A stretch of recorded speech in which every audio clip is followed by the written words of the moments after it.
Welcome to Trainer Talks. We'll be doing these videos regularly. What I wanted to talk about today on our first one was really simply why you shouldn't be a dog business owner. And it's a really hard thing to say right up front as being I am one. And if you're watching this and going, but I thought you were going to tell me how to be a dog business owner, I am.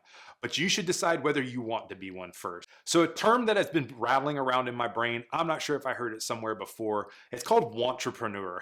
And I kind of wrote that down a while ago and I've been thinking about this video idea and what I wanted to share. And I think it's the perfect first one for Trainer Talks and this platform of telling you sometimes the not so glamorous, glorious stuff. I can tell you how to build a business that makes you over $100,000 a year easily. I can tell you how to make life easier during that business. But what I can't tell you is whether you should be a business owner or not. What I can offer is some insight into what that looks like. And the reason I thought of that term as a wantrepreneur is there's so much shit out there on the internet right now. And there's so much like Gary V culture about hustle and grind and all this fucking nonsense out there about what it takes to be a business owner. And most of it is true. It's a lot of work. Kind of the old saying is an entrepreneur is the only person that'll work 80 hours a week for themselves so they don't have to work 40 hours a week for someone else.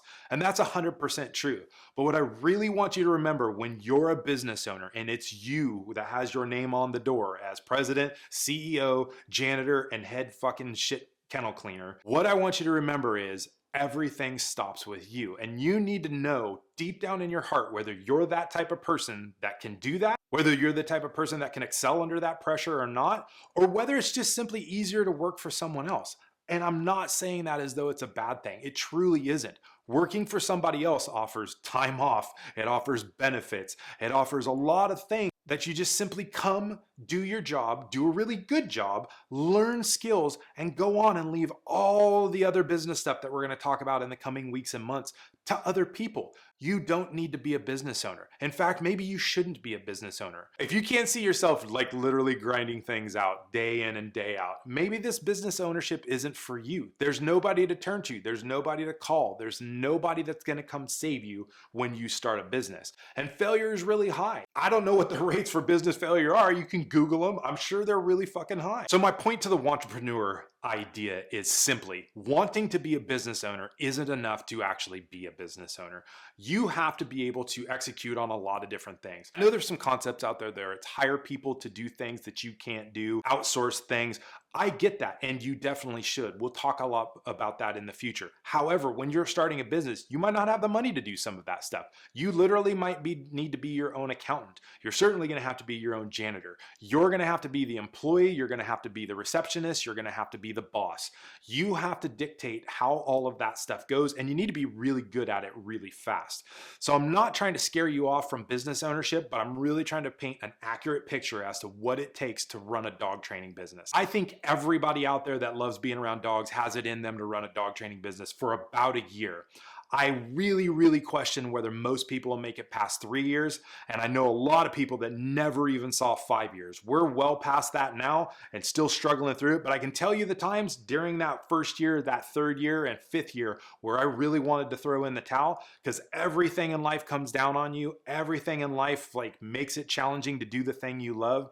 And then the dogs themselves, the space you choose to operate in, the people that you choose to interact with, the customers, they never go away. You have to decide whether you're capable of doing all that. I know some trainers out there that don't do customer contacts. Most everything is through email. They don't take phone calls. They don't like getting on the phone. I look at all the dog trainer forums out there that people bitch and moan and talk about like, I don't want to spend an hour with a client on the phone. Well, here's the deal, folks. If you want to make good money, and I'm talking well over $100,000 a year, $200,000 a year, you have to be a salesperson. There's no way around that. We're going to talk more in depth about my personal beliefs on selling, on customer contact, on all that. Those are great videos for other times. But what I want to talk about today is the fact that as an entrepreneur, you don't get to fucking hide. You don't get to not make phone calls. You don't get to not answer emails. You don't get to be a dick when people come over and you're tired and you're hungry or you might be sick. Those are things that you as a business owner don't have the luxury to do. So those are all things you need to think about. If you want the ability to call in sick and go, hey, I'm not feeling it today, I can't come into work, work for somebody else. There's nothing wrong with that. There's no shame in that. I'm a firm believer in the world is made up of very different people, and some people truly excel in working for other people, working under that structure, that leadership, that guidance that other people offer. Showing up, working under those kind of circumstances, that's something that you definitely need to know whether you're capable of doing and what you excel at. If you think you have what it takes to own your own business, run the show, deal with clients, deal with dog medical emergencies, deal with all of the stuff that comes with owning a dog training business, then yeah, it probably is for you. And then you're in that entrepreneur category and not just a wantrepreneur. The reason I say wantrepreneur is you can want this all day long. That does not make you a good business owner. You can read all the books, you can read all of the Seth Godins, you can read everything, and you still can't own a business. It won't work for you. It won't be the right fit. You'll struggle with it. You'll hate it. Every single day will be unpleasant for you. And you need to know that going in. Part of my role as an established dog trainer and somebody who's really been through a lot in running this business is to help you understand what you're about to face and what's coming down the road for you. It's not my job to paint it all rosy and awesome and, gung-ho and you're gonna make it and crush it and boss babe horse shit.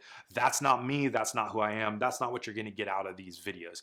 What you're gonna get is an honest, unfiltered, sometimes very raw, sometimes curse word laden view of dog business ownership.